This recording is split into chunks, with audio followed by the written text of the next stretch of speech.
Welcome to the Mike Litton Experience Podcast. Mike has over 31 years experience in real estate, finance, and investing. He's passionate about being a father, a teacher, a realtor, an investor, and a leader. Everyone has a story, and our passion is to help them tell it. And now, introducing the host of the Mike Litton Experience, Mike Litton. So what can you expect from the Mike Litton Experience? You can expect stories that will inspire, motivate, advice that will sharpen your focus, and expert information on real estate, finance, and market conditions. Katharine Giovanni, thank you so much for being our guest on the Mike Litton Experience. Like we talked about before we hit record, everybody has a story, and our passion is to help them tell it. So with your permission, we're going to start with where you were born and go all the way up to today. And then we want to talk about your new book that just came out on December 15th, okay? That's fine. Thank you for having me. I appreciate it. I'm looking forward to our time together. So where were you born? New York City. Okay. Is that where you grew up? 1961. That's as close as I could get you. There you go. Dinosaurs were roaming the city streets at the time. They were. Yeah, they were. But they had pencils, right? That's right. So did you grow up in New York? I grew up in New York City. I went to school in Midtown Manhattan, and then we moved. My parents got a messy divorce in the 8th grade. I'm sorry. And I turned into a very horrible, nasty, typical angry teenager because in the 8th grade, my parents got a divorce. I was getting horribly bullied in school, and I tried to commit suicide. So I spent the next 15 to 20 years pretty angry. My parents, it was pretty dysfunctional family with 2 alcoholic parents and, that kind of thing. Where'd you move to? I went to school, actually. I went to boarding school in my junior year because I couldn't take it anymore. And then I went to college in Chicago. And my father took me out there in the middle of winter, and they must have had 10 feet of snow on the ground. And he looked at me and he said, "You really want to go to college here?" Because of all the snow and how cold it was. But yeah, What school was it in Chicago? It's Lake Forest College right outside of Chicago. Yeah. So the weather's a little choice for a few months out of the year. A little bit. Yeah. You have to be a very hardy creature to live in the Midwest. My son went to University of Nebraska at Lincoln for 4.5 years. Yeah. And when we dropped him off, he's a Southern California kid. When we dropped him off, he had like 10 pairs of flip-flops, right? And he was bemoaning the fact that he wasn't able to wear those hardly ever while he was there. Yeah. His feet would turn blue. Yeah, only a few days a year, right? Oh, he was wearing his boots. He wore those out. My oldest son went to school at Appalachian State, which is in the North Carolina mountains, and he was the only one I've ever met who could go to school uphill both ways in the snow because it was on the side of a mountain. So he's the only one that when he gets to be 60 and has grandkids, he can legitimately say that. He's got some stories both ways in the snow. I love that. That's cool. See all the material you gave him? That's awesome. So in high school, I understand it was boarding school. Did you have a favorite subject? I loved to read and write. Yeah. Writing kind of got me through every grade I was ever in, from grammar school to college, because I always aced the essay because I really liked to write. Gotcha. But I really enjoyed reading very much. So I really liked English Lit and American history and that kind of thing. Mathematics, not so much. Why Lake Forest College?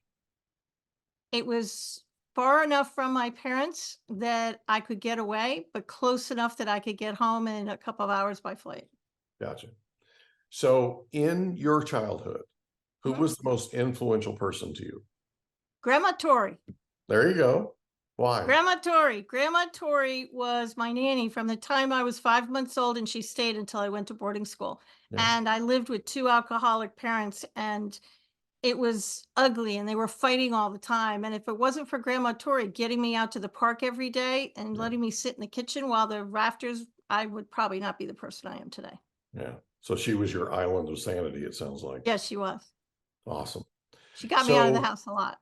So Lake Forest, you go to Lake Forest, you graduate. Then Mhm. where do you go? From Lake Forest, I moved back to New York City for a few years. I had a bunch of jobs in New York. Um, Started out as a receptionist for an advertisement agency. Mhm. Quit that job because they were all doing cocaine in the boardroom, and I decided I didn't want to be affiliated with that. Kidding. There you go. Especially when the police So, show up, right? and I really wasn't into that. Thank you. Yeah. So I bolted, and I'm so old. There was no internet, so I had to find a new job in the newspaper classified section. There Right. you Help go. wanted. Everybody listening, how'd you find your jobs? You didn't have Google. No, we didn't. Help wanted section in the classified with a There little was no pen that you Indeed, baby. circled it, right? So I found a job as an administrative assistant to a meeting planner for a nonprofit association for corporate secretaries, meaning not a secretary. It's like, vice president, general counsel, secretary is that kind of Right. association. And eventually I became their meeting planner and they taught me everything I knew. And Wow. from there, I got married and moved out of the city to New Jersey. Yeah. So you moved to New Jersey. Mhm. When do you become a concierge? I became a concierge in 1998 when we moved down to North Carolina. Okay. So you moved to New Jersey. How long are you in Jersey? Couple years. Okay. And then I North was Carolina? I was there long enough to have a son that was sons that were 9 months and 3, and then New Jersey, got hit with 5 snowstorms in a row, and Wow. my husband got really tired of shoveling the driveway, and then Yeah. the plow would come by and put all the And snow back on the blow it all driveway. back. Yeah. Yeah. So he got really tired of that. People don't understand what it's like. No, they They don't. don't understand what the snowplow thing is all about. And it's like, yeah, it's clearing the street, but it just gave you a snowdrift, right? That you are not oftentimes not able Right. to get over to get in and out of your own driveway. And you just finished shoveling it. And even if you Unreal. have a snow blower, it's sometimes really icy. So the Yeah. fact is it's sub-zero outside. Yeah. You've been out there 2 hours and now you have to do it again. Yeah. Because And you hope there's no slope on the driveway, right? if somebody slips and falls in your driveway, you're the one that gets in trouble. That's it. Yeah, no, we bolted to North Carolina that year. We moved down without a job, not my smartest moment, not nor Ron's smartest moment. We sold our house in 3 days, which surprised us. Yeah. So we were homeless for about 3 months, lived with his older brother, God rest his soul, he passed a while back. Um, Sorry. that was right on the that was right on he was right on the Jersey Shore, so the boys loved it, went to the beach every day. I mean, they Yeah. just thought it was best thing since sliced bread. Absolutely. But we were, doing, meeting and event planning in New York for quite a while. My Mhm. father was an entrepreneur, and I went to him and I said, "Dad, I just had my first son." I said, "I wanna go back to work. We're going to start our own business." And he Mhm. said, "Okay, what business are you gonna go into?" I said, "We're gonna bake bread." True Yeah. story. And he said, "Why are you gonna bake bread?" And I said, "'Cause my mother-in-law works for the Hoboken, New Jersey bread bakery. She has the recipe, so we think we can do it." Mhm. And he just gave me this kind of half smile. And he shook his head and he said, "What do you know about the bread business?" Mhm. Said, "Absolutely nothing." He Yeah. said, "What do you know?" I said, "I know how to do meeting and event planning." He said, "Do Mhm. what you know." Yeah. So we went into the meeting and event planning business. But in 1998, we moved down to North Carolina, and Ron and we read an article in Entrepreneur Magazine. Because remember, we were still on floppy disk, and Google, I don't even think had been invented yet. And if it had, Right. it wasn't robust. Right. And there was an article about the independent concierge industry in there. It was this tiny little industry that had maybe 10 concierge companies in the United States, and Mhm. kind of thought, well, I'm doing more concierge work than I am meeting and event planning. So we pivoted. And Wow. that pivot changed my life because we pivoted and there were no books, no classes, no seminars. It was like the ultimate of self-taught. So I Right. taught myself how to do it. And within 3 or 4 months, the phone started to ring. And I did my own website because we didn't have 2 dimes to scrape together. And here I'm going to Mhm. make a few web designers very jealous out there. I won a Webby Award. Don't get excited. It Right. was their first year they were giving them out. They were giving the things away. It's like one of my books have won like 2 or 3 book awards. Well, one of them had to win. It was the only book in its category. Right. So the bar wasn't that high, right? But there was no bar. No bar.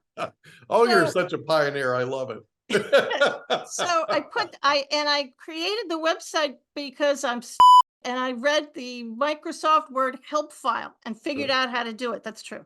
Don't Yeah. ask me to ever do that again. Not sure how I Right. did the first time. Right. But the phone started to ring and people from all over the country were saying, I just need a minute of your time. Could you tell me what to charge? I'm Yeah. lost. Yeah. So I was giving them a couple of minutes. So husband Ron walked into my office and said, what are you doing? Yeah. And I told him and he said, why are you doing it for free? Right. Good question. So then we pivoted at the business a third time, not that I'm counting, and we Right. turned ourselves into a concierge consulting company. And I wrote the concierge manual, which teaches people how to start that business. Yeah. And then a group of Canadians came to me and said, there's no association for independent concierge. Could you start a chapter of the Hotel Concierge Association? And I thought, no, I'll just do my own because Right. I'm a sucker for pain, you see. Yeah. Apparently. I have a high tolerance. And Yeah. We anybody just keep going from pain to pain to pain to pain. people ask me, And it's self-inflicted. What is this? it is self-inflicted. People say, I'm going to start a business, and I will look at them 10 out of 10 times and said, what's your tolerance to pain? Yeah. But I created the Concierge Association. It was for independent concierge, and it went from 10 concierge companies independently to thousands across the world. Yeah. And I retired from the industry March of 2023. Wow. But I taught people how to act and think like a concierge. I taught customer service to companies like Subaru, and I had the Concierge Association. So in 2023, I decided it was time to retire from that industry because I got a little burned out for it. Now I'm concentrating on some books. Yeah. So I have a question for you. What are the top 5 things that the best concierge has to do? Instead of saying you're welcome, switch it out to it was my pleasure. Okay. I like that. When I was going through cancer, I got cancer in 2012. I'm still cancer free. Yay. Wrote a Congratulations. book about it because of course I did. Of course. Because of course I did, but when you're in that kind of chemo, you have to get your heart checked every 6 months because it was this red stuff, and apparently it could affect your heart function. Hmm. I had stage 3. So we went to the heart center over in Raleigh, in Duke. Mhm. And this woman was robotic. She didn't smile. She didn't look up from her papers. It was like she was reading a script. Mhm. And I'm a customer service trainer by trade, and I Mhm. couldn't help myself. So I looked at her, true story. I looked at her and I said, if you change out you're welcome for it was my pleasure, and you smile a little bit and sit a Mhm. little straighter, Mhm. it's going to really make a difference. Yeah. I promise, that's all I said. Fast forward 6 months. We're back there. She comes flying. We're waiting in the waiting area. She comes flying out of her office saying, Mrs. Giovanni, please, I want to check you in. Okay. I don't Right. care who checks. I don't care. So Right. Ron and I, who's went to every appointment with me, went in, changed woman. She had a suit on. She was warm, friendly, and approachable. She was asking questions. She was animated. And I looked at her and I said, you're changed. She said, I did what you told me. And I started to feel better about myself. And it got the attention of my supervisor. So now I'm running the department. Wow. 6 months. 6 months. That's all I did. Unreal. I asked her to smile, sit up straight because she was slumpy because she was so depressed, Yeah. and say, it was my pleasure. That's all I did. How'd that make you feel? Oh, I was on cloud 9 for about a month. And you're trying to recover from chemo, right? This is a checkup. You're Yep. in the midst of fighting for your life, Yep. right? And Yep. this lady comes barreling in and shares with you this success story from what, 45 seconds you spent with her, a minute? Maybe. I think and I also made her laugh because it was a challenge at this point. So, Yeah. and that's how I got through. I cracked a joke and I made her laugh and I got the smile. And the minute I got a smile, my husband, who likes to do the same thing, he said something, and we got a second smile, and that's when I got it cracked her open just enough Yeah. light got through that I could get in and see if I could help her. Can I ask you a question? Mhm. What do you think made her so robotic? I think it was the hospital environment. I think they are taught from a script, and I don't think they teach a lot of soft skills. Yeah. You have to remember back in the day, when I was teaching workshops around the world, you didn't add soft topics to a business workshop. It wasn't done. It is today. But back Right. in those days, nobody added a soft topic around Yeah. 98, 99, 2000. It wasn't done. Yeah.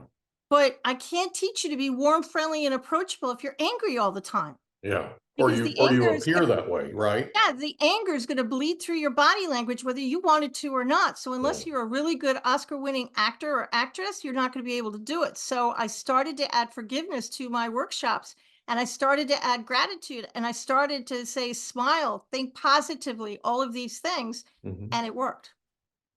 It That's awesome. absolutely worked. So that's really all I did. When, a concierge has to be nice to people even if they don't like them. Yeah. That's the gig. No, I agree with And that. you can't bring your personal life to, if a customer said would dumps on you and vents, you can't reciprocate because it's a one-way download. So it's being positive is a minute by minute choice. You say it was my pleasure. You never say no because it's against the concierge code. You say, I can't Mhm. do that for you, but what? Because I can't do this. Here's what I can do. Right. So you always pair it with something you can do. I could teach you the most beautiful words in the world, and I can teach you exactly how to look and feel. But if you're angry, it's not going to help Yeah. No, it's at true. all. People respond to that, right? And they Yeah. respond one way or the other Yeah. because it comes from the energy you bring. And Yeah. that, what you're talking about is the secret, I think, to resolving conflict, no matter what the situation is. You just let them vent.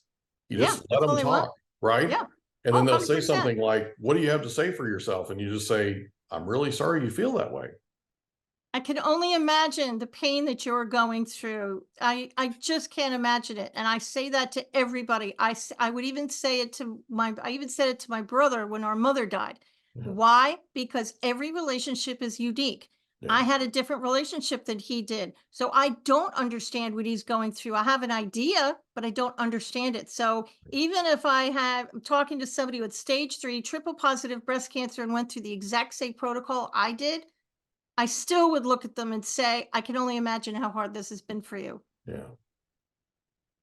Yeah, that's very wise. That's very Yep. wise. So so do you actually coach people to say I can't do that? No, I tell them not to. Okay. The only reason I'm asking is can't was a word that my children were not allowed to use growing up in the Concierge house. don't use the word can't. It's Yeah, we don't. it's it's practically a sin. Right. I we cannot provide that service for you, but here's what I can do. Right. If you say, "No, I can't," you pair it virtually 10 seconds later with, "Here's what I can do. I'll find somebody to do that service for you. What number can I reach you at? Do you want a text or an email? I'll get back to you before the end of the day or the end Yeah. of the week or by tomorrow," whatever it is. Yeah. Something along the lines of, would it be okay if I shared with you what I can do? Would that be all right? Exactly. Right. Yeah. And then all of Yep. a sudden you get their permission and you're on your way. So that's cool. That's really cool. I love this. Okay. So the Concierge Association you just left last year, how do you They they feel? actually they actually closed their doors in 2020, and I limped along with the industry for a while, but 2020 killed the association, but I was still teaching classes and doing that sort of work. So COVID killed it. COVID killed it. Gotcha. COVID killed a lot of nonprofit associations, not just God mine. did. It killed a lot God of them. did. I agree with that. So what was it that made you decide to write your first book? If I tell you the real truth, it's gonna stretch your brain a little bit. Tell me the real truth. That's what we're all about here. I wrote a book called The Little Bird in Your Shoulder, Okay. and the little bird in your shoulder is your intuition. Okay. And the little bird can see farther than you can. And the Okay. trick is, and I'm really nobody special, I've just learned how to listen. Okay. And I've been intuitive since I was born, but I hid it for all my life because if you're intuitive, you're different from everybody else. And I was Yep. already getting bullied, so I didn't want him to stuff me in a locker. Right. So, so I didn't tell anybody, including my family. The first person that knew I was intuitive was my husband of 30 years ago. Mm-hmm. So where we started that business, and the little bird in my shoulder said, you need to write a book. Mm-hmm. You're crazy, because I tend to talk back to it because I'm a brat. Right. And I thought I've never written a book in my life, but I couldn't get it out of my head. So I wrote the book. Yeah. And the little bird on my shoulder saved my life, not once, not twice, but 3 times. I would be dead if I hadn't listened to it. It started in 2011. It said, you need to start running. I am allergic to exercise. Everybody in my family knows I'm allergic to exercise, yet here is my intuition guiding me to take up running. Really? And I couldn't get it out of my head. You need to run, you need to run, you need to run. So I started the Couch to 5K running program, which is legit. You can find it online. It's great. And you literally go from the couch to running. Yeah. I dropped from a size 14, 16 down to an 8, and then I Yeah. found a lump. And the Because of that, surgeon, you found a lump. I found a lump after when I dropped the weight. And the surgeon said it was in such a strange place. If I hadn't taken up running, I would be dead. Wow. That's incredible. Another time it saved my life was in the 8th grade. I wanted to commit suicide, so I got a bottle of pills. It was aspirin. Probably wouldn't have killed me, but I was in the 8th grade, so Right. I didn't know any better. Right. But I put all of the pills out on my desk, and the little bird said, "Call Vivian," who was my best friend at the time, and she's a vascular surgeon today who has saved thousands of lives. Mine was the first. Wow. Then there was a time I was walking my dog Maggie, and we walked, and all of a sudden I hear the words, "She's not going to stop." Okay. I'm in my 60s now. I've learned to listen to the little bird. So I stopped Right. at a dime. Somebody blew through the stop sign and would have killed us both. So how did Okay, I say become that again. Say that again, because I lost you for a second. So you're the walking your woman blew? dog, I'm walking my dog, and and you're then all of a 60. sudden I You're hear in 60 my some head. years old. Yeah, I was about how old am I? 62. It was about maybe 3 years ago. So I might have Okay. been 59. Okay. And I hear the words, "She's not going to stop." And so I stopped.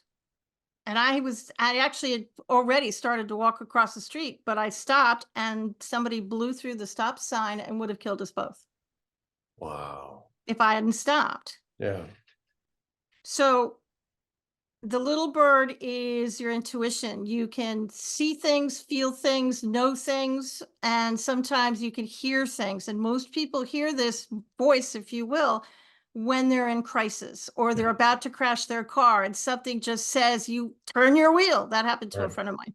And so the trick is when those Miami buildings were all crashing. Remember that Miami building that crashed Yeah. back then, and Yeah. half of the building went down? Yeah. One person that lived was in one of the higher floors, and for some strange reason moved their medication to their keys. And then that morning they heard the words, "Run for your life." So they ran, and the voice told them which way to run. They ran, and it saved their life. And that is a true story. Wow. So the trick to this is to learn to do it purposely, to Yeah. learn how to hear that little voice, to learn how to get the advice yourself. And that's what the little bird on your shoulder, that other book I wrote, is all about. Wow. So that was your first book. No, the Concierge Manual was my first book. There you go. And you wrote that basically out of necessity, right? Yeah, pretty much. There was nothing else out there. So I decided to write it. And then clients said, "Well, do you have any contracts we can borrow?" No, I'm not, "I'll sell you some." So I got some contracts. "Well, do you teach a workshop?" So we taught a workshop. It was like a breadcrumb trail. Right. Wow. That's so cool. So the next book after The Bird on Your Shoulder, which one is that? I wrote Rainbows and Banana Peels when I was in chemotherapy. I wrote it on my cell phone while in chemo because I was bored. Um, that's true too. So I wrote Rainbows and Banana Peels because there wasn't anything out there to help people. Back in those days, when you got cancer, you went to chemo class. Yeah.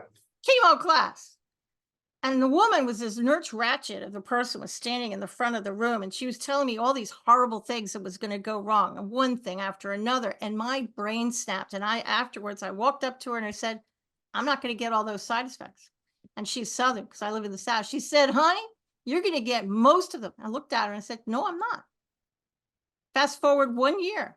I did not, I had stage 3. I had different cancers. I was sick for 4 years, lost my hair, looked like Schmeagol from Lord of the Rings. They were calling me Mama Schmeagol. It was so mean. Yeah. And she came up to me and she said, why, you haven't gotten the infections. You haven't gotten as sick as anybody else. How'd you do it? What are you eating? I said, well, I'm eating clean, but which means I'm not eating chemicals and processed food. I said, but remember when I told you I was not going to get as sick? Yeah. That's how I did it. It's your perspective. It's your mindset. It's Yeah. thinking positively. Was it easy to think positively? Sometimes when you're going through chemo, it's a second by second choice. But Yeah. it's the mindset of the chemo is working and it's getting rid of all the cells.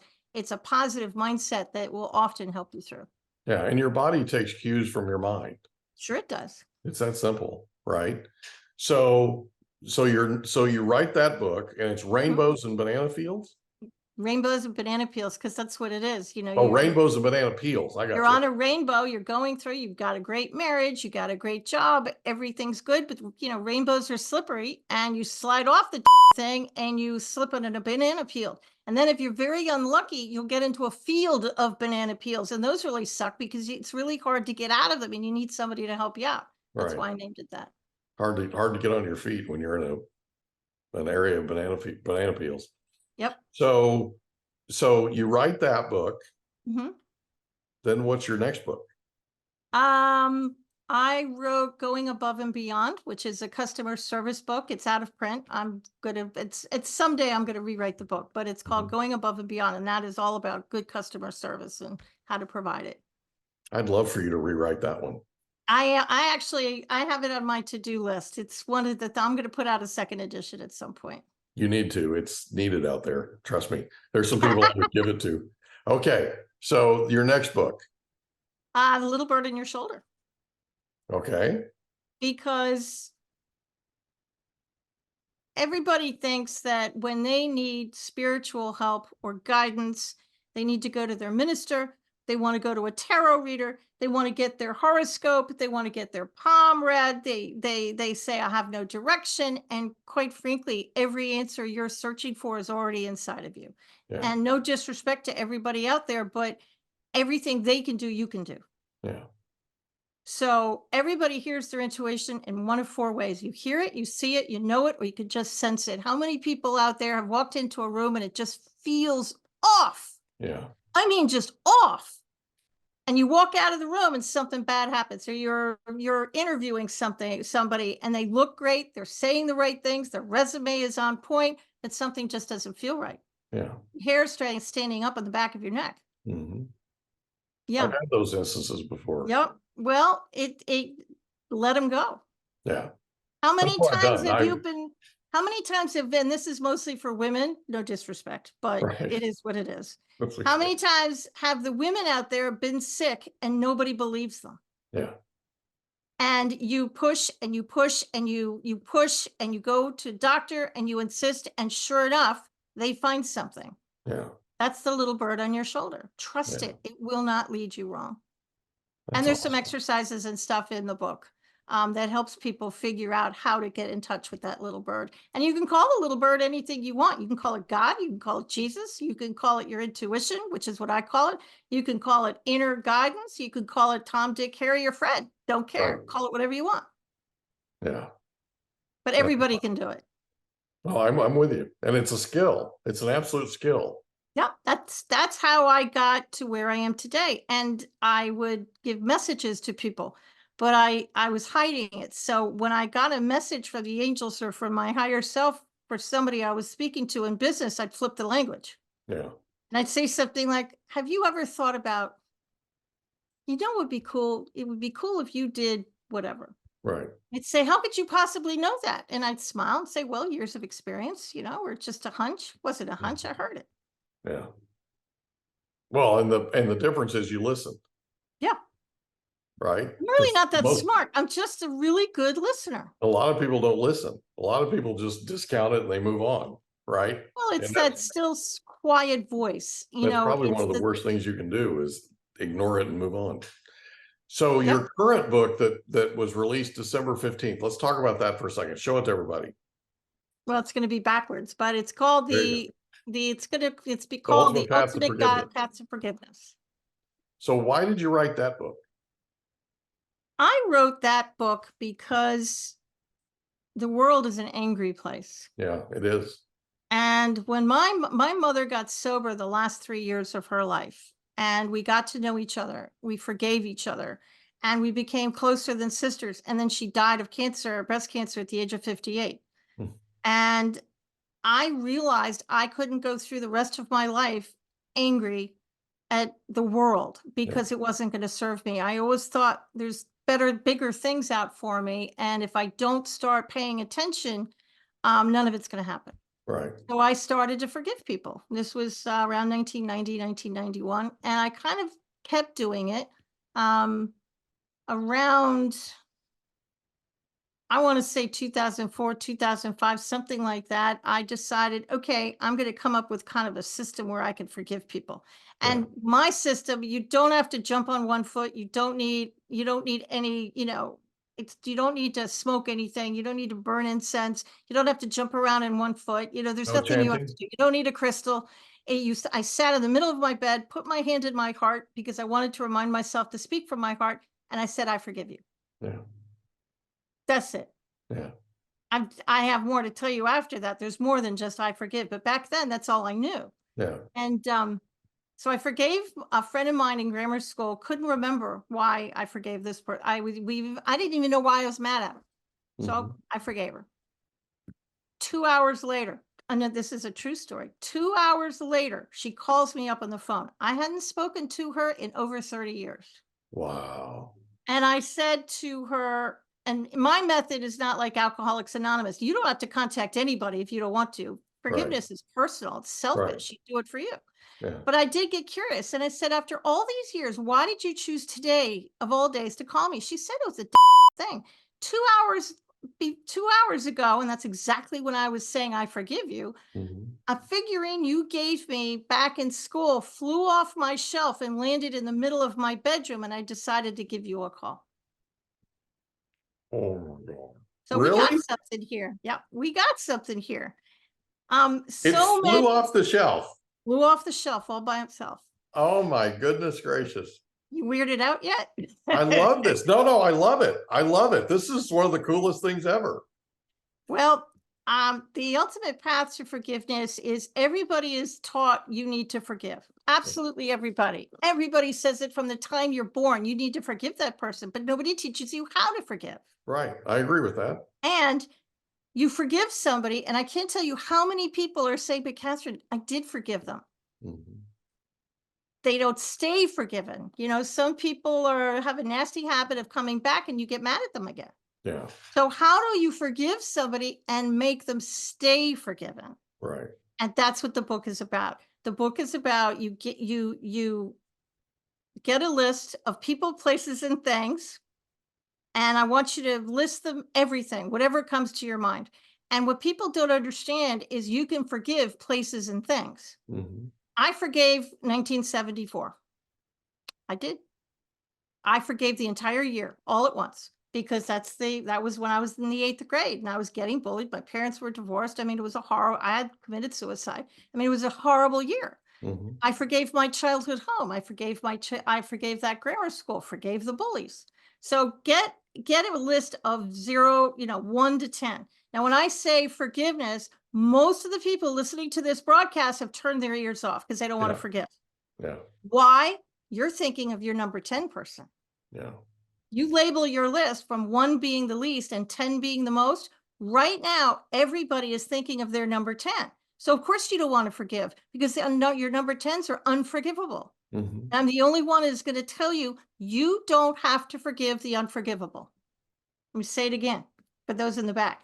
Yeah. You don't have to forgive the unforgivable, and it may not even be appropriate. But here's what you can forgive. You can forgive your number ones. You can forgive the guy who stained your sweater. You can forgive the person who cut you off in the grocery store on aisle 4. Mm-hmm. Or You cut can you off on the forgive that freeway. person who stole your lunch out of the lunchroom at the office. Right. You can forgive those people. And the reason some people don't stay forgiven, and here's the secret sauce to the entire book. They didn't forgive the energy.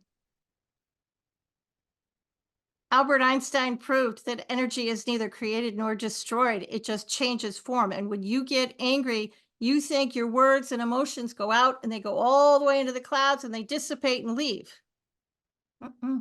It goes into your energy field and it stays there. Now, for those listening on the podcast, you're not going to be able to see the visual, so you might want to go to Mike's YouTube channel and go look. Yes. But I'm holding a glass in front of me. And when I first get angry, it's real easy to keep the glass to my side. Now look at my body language. I can see you. I can hear things. I can move around. I see opportunities. I can go get a job. I can conduct my life.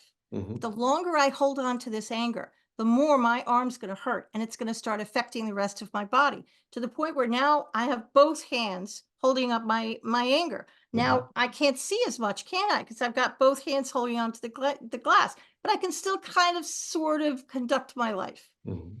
Now the glass is right in front of my face and I'm holding it on, and there's no way I can conduct my life because the anger is all I can see. These are your number 10s. Right.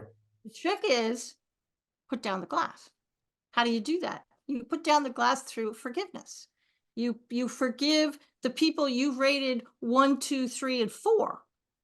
And that's going to make you feel better. Anger is toxic. So, and why is it toxic? Because it's stressful and it'll give you a bad heart, bad stomach. It'll give you irritable bowel syndrome. It'll give you flu. You'll get the cold. You won't have money. You won't be able to hold a job. And it wreaks havoc. So once you start to forgive, the money's going to start to flow. Food will taste better. You might drop some weight. There you go. There's a reason to forgive. You might drop some weight because you're going to start feeling better about yourself. Now, those number 10s, save them for dead last. Dead last. And if you can't forgive your number 10s, and book 2 is going to be all about your number 10s, because this is a 3-part book series. Forgive the energy around the 10. Forgive the energy around yourself. Forgive yourself. Hello. There's other things you could forgive. But your number 10s, they're unforgivable. You don't have to forgive them. Forgive yourself and the energy around the event and move on.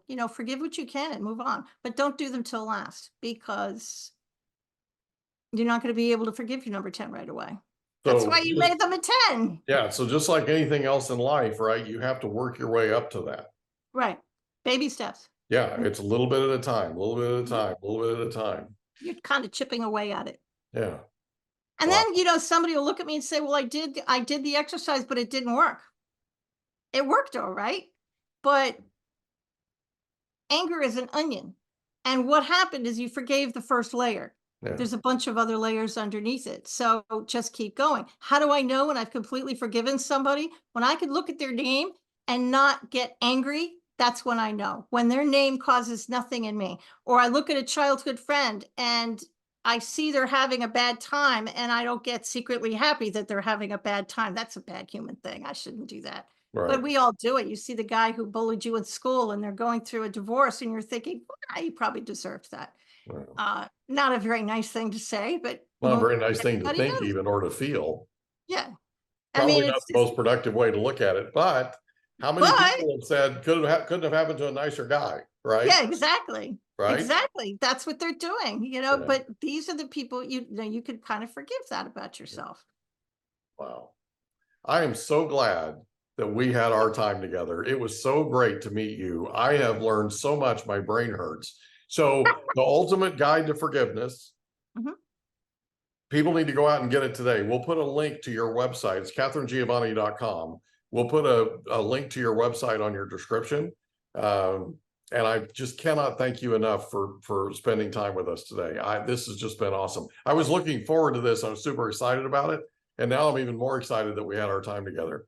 It was so great to meet you. Thank you again for being our guest on the Mike Litton Experience. Oh, it's been my pleasure. Thanks for Katharine. having me. We hope you enjoyed another episode of the Mike Litton Experience. If you did, do us a favor, smash that subscribe button, tell your friends, family, and coworkers about our program, and wherever you get your podcasts, please leave us a rating. It helps us to connect with quality people just like you. And that's a wrap. Another episode of the Mike Litton Experience in the books. Reach out to Mike on Instagram at Litton Realty. Want to meet with Mike? Check out calendly.com/Rio760.